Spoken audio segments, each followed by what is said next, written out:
Ric Flair, Nature Boy, has done. It is really great to see you. How did Woo come about for the first time? What's the origin of that, Rick? It's just driving down the road one night, listening to Jerry Lee Lewis back in the 70s. Goodness gracious, Great Balls of Fire, Woo.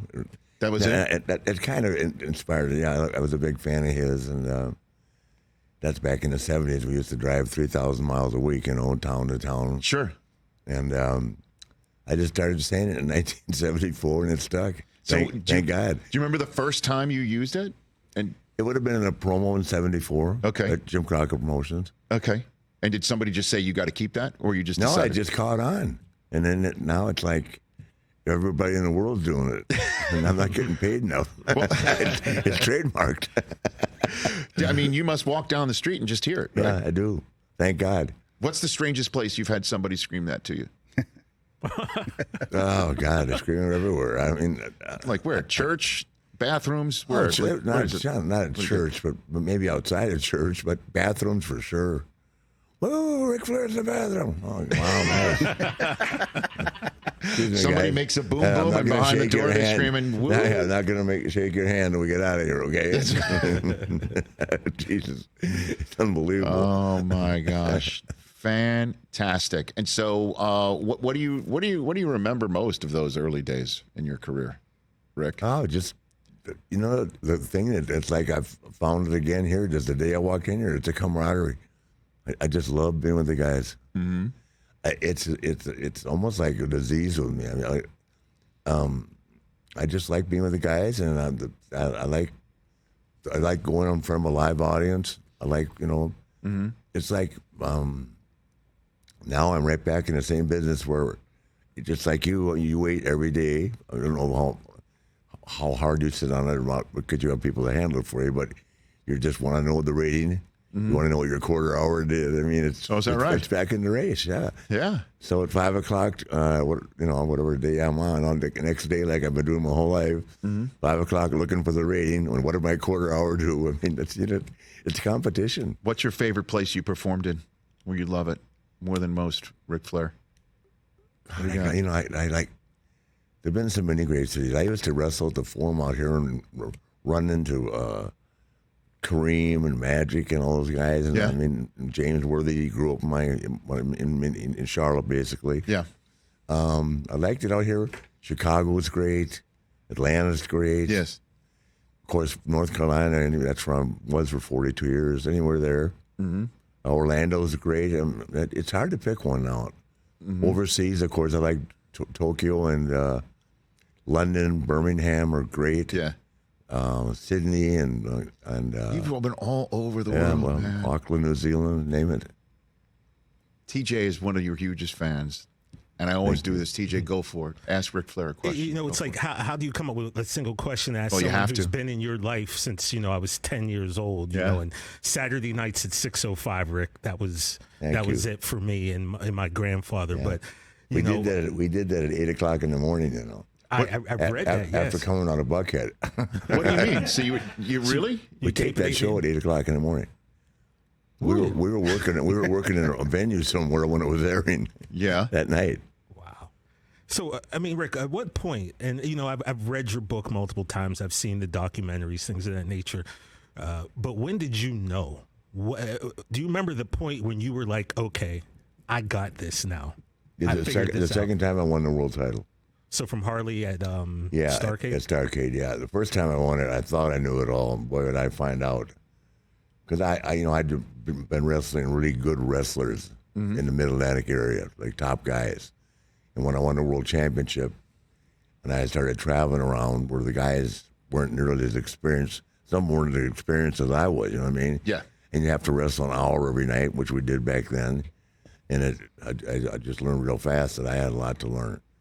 But second time around, I was ready, and I was ready to be prepared for, whatever situation arose. And then from there, I just rock and rolled. Once I found my groove, which I think it's the same way with anybody, whether you're in medicine or in broadcasting, you find your groove. And I mean, look at Rich Eisen. I mean, I've wanted to be on your show forever. Oh, stop, Ric No, Flair. I swear. I saw my daughter on it. How did my daughter get on Rich Eisen? I'm not. I was across the street with the Migos, and you had her in Miami at the Super Bowl. That's right. Yeah. Absolutely. I come to ask you, what are you doing with Rich Eisen? We heard you're in town. We're like, Ric Flair's in town. You want him on Friday? I mean, how quickly? That was a snap, yes? That was That was a snap, yes, for sure. Even a faster snap from me, yes. Oh, fantastic. So I'd love for you to tell me a story about somebody that you wrestled with or you got to know through another legend who affected you or became a friend of yours or somebody from the guy one of the reasons I'm back here now with AEW is that my friend Sting, legendary Sting. I'm sure TJ knows Sting, right, in our history. Is retiring, and I'm going to be part of the journey till he retires. It's either in March or April, and I'm just part of the journey along the way with him, and then whatever transpires after that, like Pedro Morales, remember that name, Pedro? Sure. I'm ready for any kind of action. You got an Andre the Giant story? I traveled with Andre. I drove him around.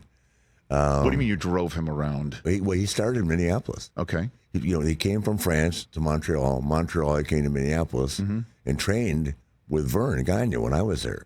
So Vern had me driving him around when he was just John Ferrero. It wasn't Andre the Giant yet, right? Right. And so he just stuffed himself into the front seat? Yeah, in the back seat. Oh, back seat. Yeah, but I just drove him like to Chicago and that. I took him out on Rush Street. It was a great time. What in the world is that like? Ric Flair taking Andre the Giant on Rush Street? Unbelievable. I have been on a 747 with him, Rich. I've the two most famous stories, and I know that aside from him, we got 300 passengers, right? But he drank every bottle of vodka on the plane on a 747 going to Tokyo. Every mini bottle on the plane. I mean, I know other people are drinking it too, but let's get serious. Who runs out of vodka, right? And then it switch to something else. What does a mini bottle look like in Andre the Giant's hands? Yeah, I know, but now they don't do that. But they used to give you mini bottles and you'd pour your own drink. Yeah, right. Yeah, unbelievable. Size 24 ring. And then I was with him one night at the Downtowner in Charlotte in 74 75 when he drank 106 beers. Yeah, That's unbelievable. Who counted? You counted? No, here's what happened: is it was getting so ridiculous. He came one after another, right? And he was with Frank Valois, myself, and a guy named Ivan Koloff, and we were there drinking. And he just pretty soon the bartender just said, I'm not believing this. Right? So he said, let me separate this out because Andre was drinking one beer and everybody else was drinking. I think he was drinking like regular Miller, not Miller Lite, wasn't around then, and we were drinking something else. So he just separated out, and Frank Valois drank 56, his manager at the time, and Andre drank 106. Yeah. It's a lot of bottles on the wall. Yeah. Wow. Yeah, that's from that's from 10 o'clock until like 4 in the morning. Yeah. Listen, guys, he could go. and you could go, Rick. Like you know what I mean? I could go too. I mean, but I was not. I can't hold that much beer. I can hold a lot of liquor. Yeah. Oh man, Ric Flair here on the Rich Eisen Show. All right, let's get into it. Perfect day for you to be here because all of us Harbaugh lovers, we got a band together, man. Yes. How'd you meet Jim? I met Jim in 1989. He came to watch me wrestle with Brad Muster, and in '89 he was playing quarterback for the Bears. And he came to Chicago Chi-Town Heat. So you've known him forever. You go way back. I met him that night, right? And then he had me come. It was just a strange moment. He called the WWE and wanted me to come and talk to the 49ers prior to the Green Bay game. And nobody was supposed to know, right? So now my friend Kevin Green, who has passed away but not in the Hall of Fame, is the linebacker coach. And he called me and said, I heard you're in Green Bay. So what are you doing here? I said, I'm thinking about coming to the game. And then of course, the word got out that I gave him that pep talk and all. It made national news. Steve Smith took my robe and tore it up. Or Steve got mad about it because it was like I was going against the Panthers, right? And then, God. But Kevin Green texted me, say it's not so. I said, unfortunately, that's Kevin, but it's just my job. The WWE sent me. So it wasn't personal, and Kevin wasn't really mad, but it was one of those deals that just, in an awkward position to be in. Sure, but Harbaugh's your guy. You go back. Yeah, and, I know. You know. God, I love him. I just went and saw him. Literally a week and a half ago. How was he? Great. Got game face on. Okay. His assistant said it's the happiest I've seen him in 4 days. Is that right? Yeah. Well, it's been tough. I mean, I'm just so disappointed because if you know Jim Harbaugh, if you know his family, his brother, I mean, God, Right. Jack, just a quality guy. And I'm glad John won last night. It just right. And these people it's like a witch hunt. I mean, I don't want him to leave Michigan, but I wouldn't blame him at all if he did. Well, I mean, just to get out of the scrutiny, my God. Yeah, but I mean, scrutiny is going to scrutiny finds him everywhere. Yeah, no matter where he is. He's good. Well, I don't want him to leave. Well, I don't want him to either. I mean, the kids on this program right now, Rick, they're as great as they've ever been, and I don't want to hear. I mean, obviously, what was going on with this ticket. And whatever the scheme was going on for scouting, in-person scouting and whatever, the kids he's put together an outstanding unbelievable team. Right, so that's the way I'm looking at it. They're going to spank everybody on the way through. I hope they end up spanking Georgia. Paul Finebaum on the sidelines, me on one sideline and him on the other. No, hold on. Let's talk about this, because you showed me this in the green room. So Finebaum texted you? Is that what you're saying? Okay, so I tweeted. What happened was, it was on either Get Up or First Take, right? Yeah, uh-huh. So they brought up Finebaum, Paul, who I know, and when he first had me on the show was, well, we have the great Ric Flair, not so much anymore. So he is actually jousting with Desmond. Yeah. And I mean, and he goes, he literally, I was a big well, we won the Big Ten twice. He said, in the Southeast Conference, we didn't even count a Big Ten championship. I mean, it's an insult to the whole Big Ten. I mean, really, he shouldn't be allowed to drive into any state with a Big Ten school. Mm-hmm. Who says that? I mean, he's jousting like he knows more about football than Desmond Howard, the guy that won the Heisman Trophy. Remember, I hear you. And MVP, and it's unbelievable. So I tweeted out, you got to be kidding me. A non-athletic analyst from the Southeast Conference jousting with Desmond Howard? I don't think so. Shame on you. He sent me a note. He took it personal. He sent you a note saying that. Basically, it said, hi, Paul Finebaum here. So sorry that you've lost so many fans in the South. Okay, I don't know where that, but I just said you're embracing Harbaugh and embracing Harbaugh and ditching Kirby Smart. I go, okay, that made a lot of sense. Wow. So I just said, all I took to text back was, well, apparently not everybody agrees, sir. Well, speaking as it's somebody unathletic, we should be able to say whatever we want to say. Yeah. I just got to push back for those, follically challenged unathletic people in front of a microphone. I'm just saying. But that said, he's does he have your number or he got it? I've been on his show. I'm his friend. Okay. Yeah, I was. No, but I didn't mean it wasn't about being athletic. But I mean, he literally was insulting.